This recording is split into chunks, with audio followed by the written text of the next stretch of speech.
Hello, this is Nelson Hernandez, better known by my TCEC nick of Cato the Younger. I am the person in charge of TCEC's opening positions. I've been doing this since Season 5, first for this tournament's founder Martin Torreson, and more recently for Anton Mikhailov, our tournament director and the owner of chess website chessdom.com. For this season, I have selected the opening positions for the first two stages, while super final positions have been selected by my friend and associate Jeroen Nomen. As many of you know, Jeroen has been involved with computer chess for over 35 years and is one of the foremost individuals in the world in the area of computer chess openings. As for my qualifications, they pretty much rest on one thing: my proprietary database. I've been collecting quality chess games for 13 years, and I add millions of new games every year from many sources. In Stage 1 of this tournament, the 24 contestants will face each other one time in a single round-robin event. In other words, every program will play 23 games. At the end of Stage 1, the leading 8 will advance to Stage 2. One of our conventions at TCEC is that we start our games from a wide variety of positions in all stages. Why do we do that? Two reasons. Firstly, because we think that a chess program, to earn the title of champion, should demonstrate its superiority in a full range of chess positions, not just the ones it likes best. Secondly, starting all games from the traditional opening position results in many programs, not all, but many, playing the same moves at the start of the game, which results in repetitive chess. We tried running a stage with the opening position a few seasons ago and had a rash of French exchange openings.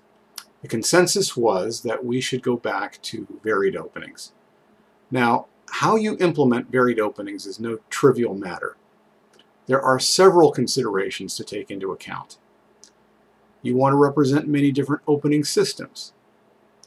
You want to have a desirable play balance as indicated by the information you have at hand, namely your statistics and the evaluations of leading engines. In other words, it won't do if a position is totally one-sided or totally drawn. You don't want positions that have already exchanged off a lot of material or are about to do so. We prefer positions that have been seen often in our database so that our statistics can help us judge whether a position is one-sided or drawish.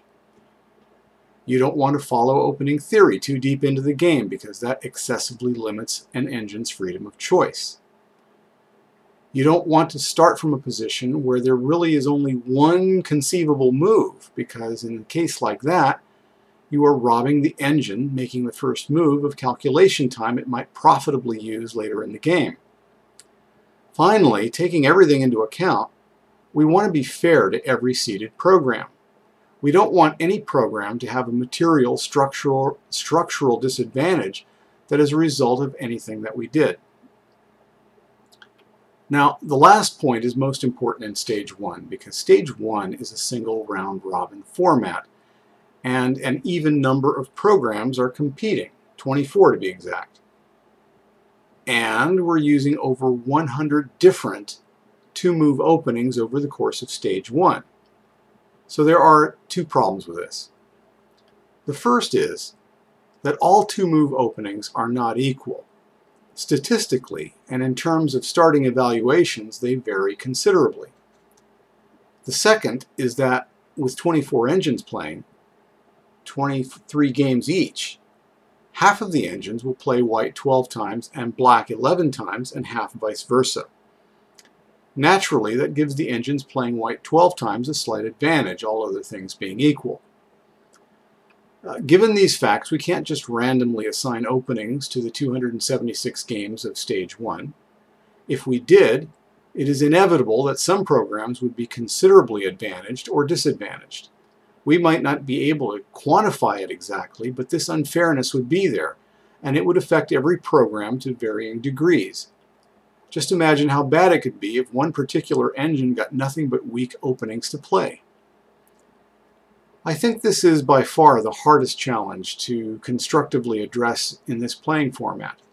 But in the interests of fairness, we have to make some effort to level the playing field. Otherwise, we would need to go to double round robin, which is a bit impractical. It's a lot of games. So how do I address this problem? Well, I could spend a stupefying hour discussing the fine details of this topic. That would be more than just a little bit impractical.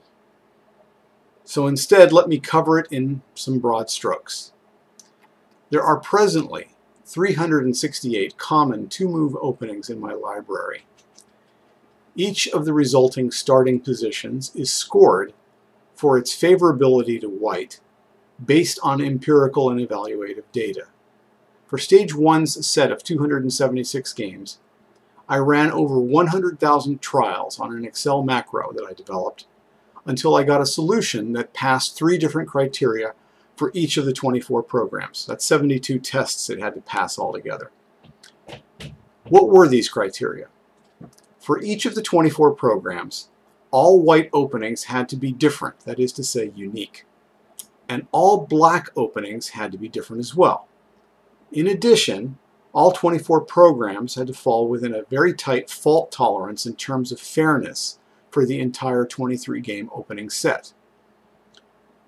Now, are all the opening sets for all 24 programs perfectly balanced? No, I'm afraid not. There can be no perfection in single round-robin tournaments with different openings. But with a lot of effort, you can minimize opening variances to a remarkable degree, resulting in what I would deem a fair tournament. As a further security measure, I never know in advance how the programs will be seeded, and our tournament director never sees my calculations. So before we start the tournament, nobody knows which engines will have a tiny advantage or disadvantage in Stage 1. For Stage 2, each of the 8 programs will play its 7 competitors 4 times, or 28 rounds altogether. Each program will play both sides of each position against each opponent. Altogether, you will see 56 different opening positions over the course of Stage 2. Unlike previous seasons where I used 8-move openings exclusively, this season my openings will range anywhere from 3 to 12 moves. I've already covered the factors we take into consideration in Stage 2 and the Super Final, but I do want to add a word about our opening picks and their relative play balance, especially for TCEC newcomers. Our openings are deliberately skewed to one color or the other in order to increase the potential for a decisive result. We don't want to increase that potential so much that we wind up with a one-sided game. That's the worst result from our perspective, because it not only does nothing to clarify which program is stronger, it wastes everybody's time. Two-sided draws aren't helpful either, but at least we can create positions where there is a chance that they won't happen. We're always happy to see a position which is successively won and drawn by a program because, in effect, it won that opening, and thus it offers us a small measure of truth, which program is really the stronger. Well, that's my TCEC commentary for this season. Thanks for watching this video, and thanks to Anton Mikhailov of Chessdom.com for putting on this, the Internet's premier computer chess tournament. I look forward to seeing you online and hope you enjoy Season 10.